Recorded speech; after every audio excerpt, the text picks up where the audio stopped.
In a world filled with uncertainty, chaos and emotional burdens, the name of Jesus stands as a timeless symbol of hope, love, and unwavering strength. When our hearts are heavy, when everything seems to be falling apart, and when darkness overshadows our lives, there is one light that has never flickered, the light of Jesus Christ. He's not just a figure of the past. He is the living source of peace in the present and the eternal promise of life to come. Jesus is not just a part of history.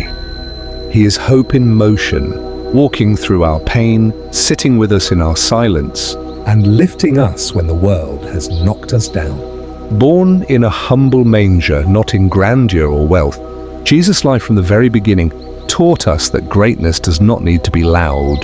His story was never about fame, it was about faith. His birth wasn't announced to kings but to shepherds in the field. Why? Because God wanted us to know that no matter how unseen, small, or broken we feel, we matter to Him. Jesus did not come to dwell in temples made by hands, but to dwell within hearts made available. His mission was not to condemn but to redeem, not to rule with fear, but to lead with love. As Jesus grew, He walked among the people, the sick, the poor, the outcast, the sinners. He didn't avoid brokenness. He stepped into it. He didn't recoil from the messy parts of life. He embraced them. When the world cast stones, Jesus offered grace.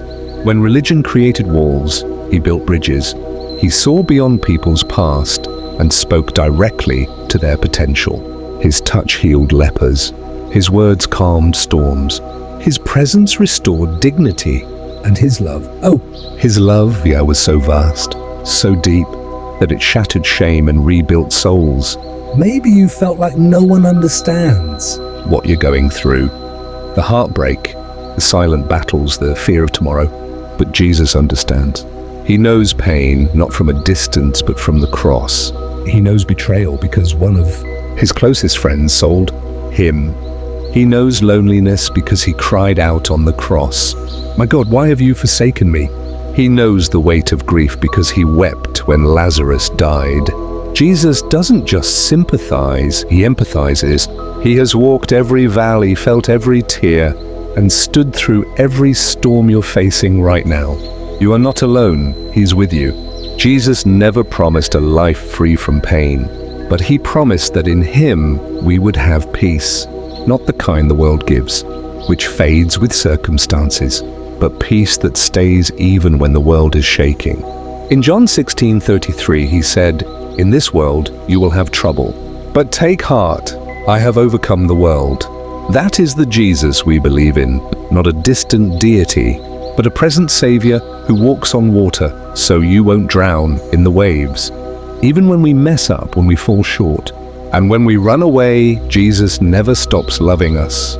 He told the story of the prodigal son not to shame the lost, but to show us the heart of the Father, a heart that runs to meet us. Arms open wide no matter how far we've gone. And that's exactly what Jesus does. He meets us in our darkest hour and says, "You're still mine." He reminds us that our worst moments don't define us, His love does.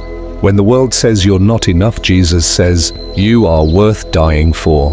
When your past screams failure, Jesus whispers, "Forgiven." When fear tells you to give up, Jesus gently says, "Take my hand when we're not done yet." His voice is not loud or angry. It's calm, steady, and full of mercy. And it's calling your name. Jesus didn't just die on a cross. He conquered death so that you and I could live with purpose, peace, and eternal hope. The resurrection isn't just an event in history. It's the reason we rise every day, despite our pain. It's the reason we keep going when life doesn't make sense. Because if the tomb is empty, so is your fear. If Jesus overcame the grave, then He can surely help you overcome your anxiety, depression, heartbreak, addiction, or failure. So today, pause, breathe, reflect. Let go of the lie that you have to be perfect to be loved. You are already loved, completely, endlessly, and without conditions. Jesus sees you exactly where you are and still chooses you. He's not waiting for you to get it all together. He's waiting for you to come to Him just as you are. Your weakness does not repel him, it draws him closer. Let his story give meaning to yours. Let his grace give you the strength to forgive yourself and others. Let his courage fill your spirit when you feel weak. Let his resurrection remind you that no ending is final when Jesus is involved. This is not just inspiration, this is transformation. When you walk with Jesus, you don't just survive, you begin to truly live. He gives beauty for ashes, joy for mourning, and praise for despair. He takes broken pieces and creates masterpieces. Your life, no matter how fractured it feels, is still in the hands of the potter. And he is not finished with you. You are seen. You are loved. You are redeemed. You are chosen. So walk boldly. Live freely. Love deeply. And never forget, with Jesus by your side, You are never alone, never unloved. and never without hope.